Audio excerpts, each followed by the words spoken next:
Assalamualaikum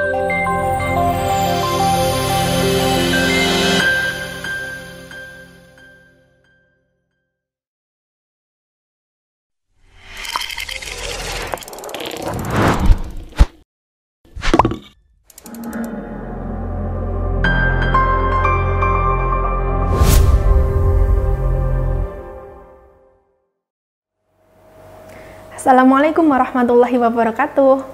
Selamat pagi adik-adik mahasiswa. Ketemu lagi bersama Ibu Yuni Astuti, dosen perbankan syariah FEB UIN Raden Mas Said Surakarta. Hari ini kita akan belajar tentang penilaian saham. Oke, sebelum kita masuk ke penilaian saham, kita bahas dulu return yang diperoleh dari saham. Yang pertama adalah dividen. Dividen adalah bagian dari laba perusahaan yang dibagikan kepada pemegang saham. Sehingga ketika perusahaan ini tidak laba atau perusahaan ini rugi, otomatis perusahaan tidak bisa membagikan dividen. Nah, untuk pembagian dividen ini setiap perusahaan berbeda-beda. Hal ini berkaitan dengan kebijakan dividen masing-masing perusahaan. Ada yang 100%, ada yang 25%, dan seterusnya. Nah, dividen ini nantinya yang akan menjadi aliran kas rutin yang diterima oleh pemegang saham di masa mendatang, selama pemegang saham tersebut memegang saham yang dimilikinya. Oke, yang kedua adalah capital gain. Capital gain merupakan selisih antara harga jual dan juga harga beli dari saham. Maka, gain terjadi ketika harga jualnya lebih besar dibandingkan harga belinya. Maka, ketika harga jualnya lebih kecil dibandingkan harga belinya, otomatis tidak jadi capital gain, tetapi capital loss. Nah, untuk capital gain dan capital loss ini hanya terjadi ketika pemegang sahamnya menjual saham yang dimilikinya. Kemudian, penilaian saham itu bisa dilihat dari besarnya aliran dana yang diterima oleh pemegang saham yang akan diterima di masa mendatang. Nah, bisa saja setiap perusahaan itu nilai aliran dananya nanti berbeda-beda. Nah, kemudian untuk penilaian saham ini ada model yang sangat familiar yang sering kita gunakan yang dinamai dengan dividen model. Nah, di sini penilaian saham dilakukan dengan cara menghitung present value dari dividen yang diperoleh di masa mendatang. Sehingga nanti akan diperoleh perkiraan berapa kira-kira dividen yang akan diterima di masa mendatang yang sudah di present value-kan. Kita lihat rumusnya. Untuk saham yang dipegang selama satu periode, rumusnya adalah D1 dibagi 1 plus KS pangkat N ditambah P1 dibagi 1 plus KS pangkat N. D1 adalah dividen untuk 1 tahun ke depan, kemudian P1 adalah harga saham untuk 1 tahun ke depan. Berarti untuk D1 dan P1 ini merupakan forecast atau proyeksi, karena angkanya adalah untuk 1 tahun ke depan. Kemudian KS merupakan tingkat suku bunga yang disyaratkan oleh pasar, dan N adalah jangka waktu. Kita coba masukkan, misalkan perusahaan ABC itu membagikan dividen tahun depan, perkiraannya adalah Rp200. Kemudian harga sahamnya adalah Rp1.400. Untuk tingkat bunga yang disyaratkan oleh pasar adalah 20%.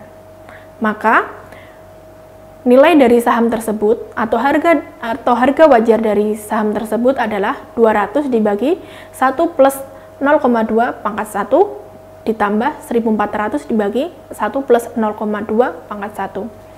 Kita peroleh angkanya sebagai berikut, Rp1.334.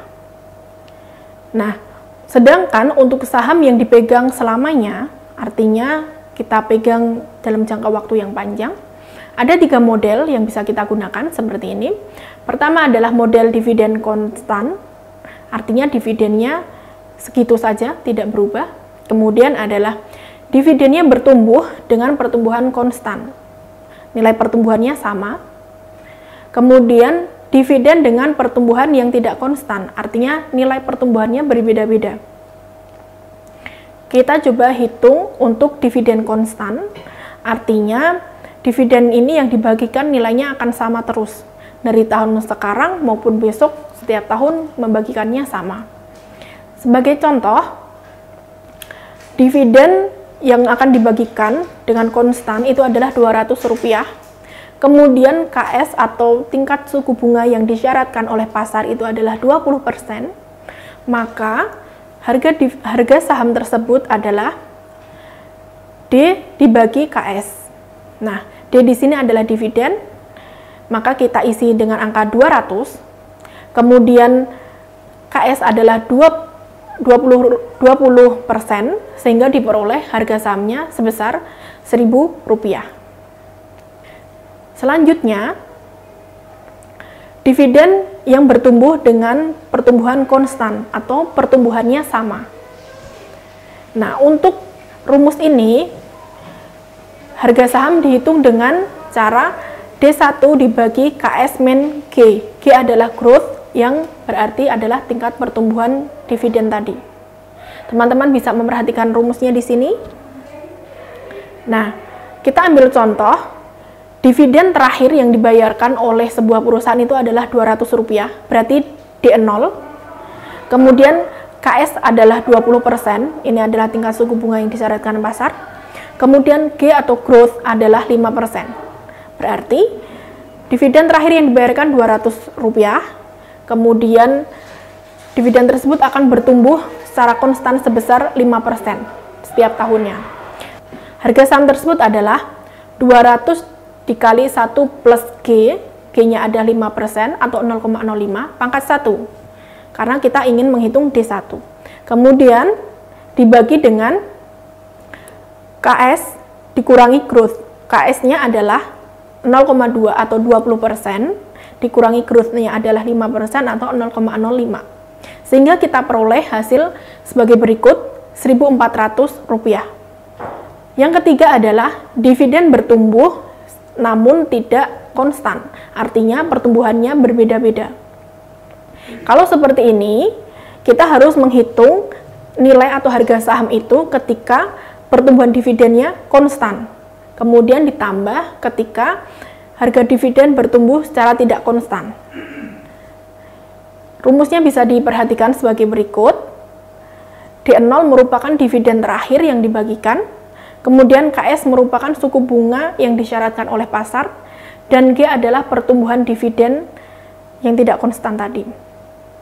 Nah, sebagai contoh, dividen terakhir yang dibayarkan adalah 200, berarti ini adalah D0, kemudian KS-nya adalah 20%. Nah, kemudian untuk growth-nya, selama tahun ke-1 sampai dengan tahun ke-5, growth-nya yang konstan adalah 15%. Kemudian growth yang tidak konstan adalah 5%, dimulai dari tahun ke-6 sampai dengan infinity atau tidak terhingga. Nah, berapa kira-kira harga saham tersebut? Teman-teman bisa perhatikan gambar di samping untuk perhitungannya. Nah, untuk perhitungan ini akan lebih mudah ketika kita menggunakan Excel. Kita hitung dulu untuk nilai sahamnya atau harga sahamnya dari tahun 1 sampai dengan tahun 5 dengan pertumbuhan konstan yaitu 15%. Sebagai berikut, teman-teman bisa perhatikan. Setiap tahun kita hitung berapa nilainya, kemudian kita total. Ketemu Rp882. Nah, selanjutnya setelah kita menghitung harga saham dengan pertumbuhan konstan, kita hitung dengan pertumbuhan yang tidak konstan. Teman-teman bisa perhatikan rumusnya di sebelah kiri. Nah, ini gambarnya ilustrasi bahwa tahun ke-1 sampai dengan tahun ke-5 itu nilainya adalah Rp882. Kemudian kita hitung yang dari tahun ke-6 sampai dengan tahun sekian, itu adalah pertumbuhan yang tidak konstan tadi. Kita peroleh harga sebesar Rp1.131. Nah, tadi kita sudah peroleh untuk pertumbuhan konstannya adalah 882, kemudian yang pertumbuhan tidak konstannya adalah 1131, maka harga saham sama dengan harga saham dengan pertumbuhan konstan ditambah yang tidak konstan. Kita gabungkan menjadi 2013. Maka untuk contoh ini, harga saham yang bertumbuh secara konstan di tahun 1 sampai tahun 5 sebesar 15% dan pertumbuhan di tahun ke-6 sampai seterusnya dengan pertumbuhan tidak konstannya 5%, maka diperoleh harga sahamnya sebesar 2013. Nah, kemudian tadi adalah contoh untuk saham biasa. Sekarang kita masuk ke saham preferen. Nah, saham preferen ini pemegangnya akan memperoleh return yang jumlahnya sudah ditentukan di awal, yang biasanya 3 bulan sekali, mirip dengan obligasi, dan pemegang saham preferen ini memperoleh return lebih dulu dibandingkan pemegang saham biasa. Bisa saja dalam satu periode seperti itu, pemegang saham preferen memperoleh return, namun pemegang saham tidak memperoleh return.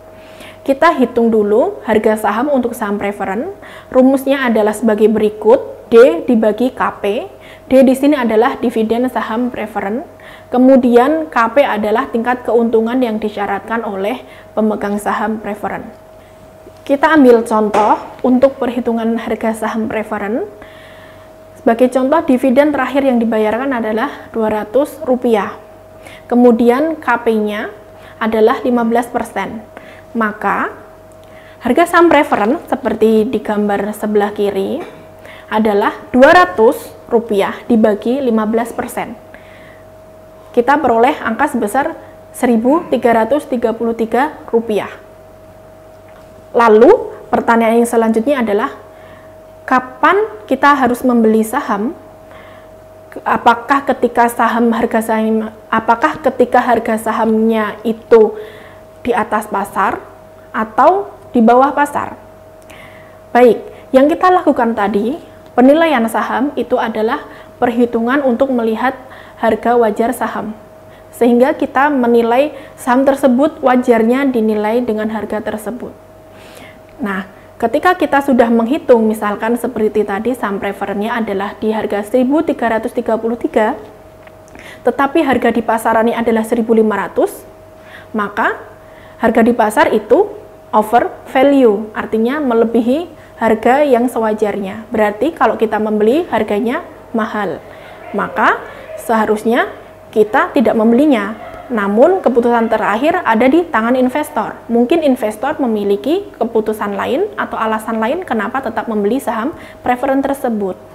Nah, untuk saham biasa seperti yang tadi, misalkan tadi harganya adalah 2013, sedangkan harga saham itu di pasaran saat ini adalah 1.900, tentu saja harga di pasar saat ini sudah murah atau under value dibandingkan dengan hasil perhitungan tadi, 2013. Maka ketika menghadapi kasus seperti itu, sebaiknya kita membeli karena harga wajarnya 2013, sedangkan harga di pasar itu adalah 1.900. Berikut adalah contoh dari penilaian saham biasa dan juga saham preferen, dan juga bagaimana sebaiknya kita menyikapinya ketika kita akan membeli saham tersebut di pasar. Sekian dari Ibu Yuni untuk materi penilaian saham hari ini.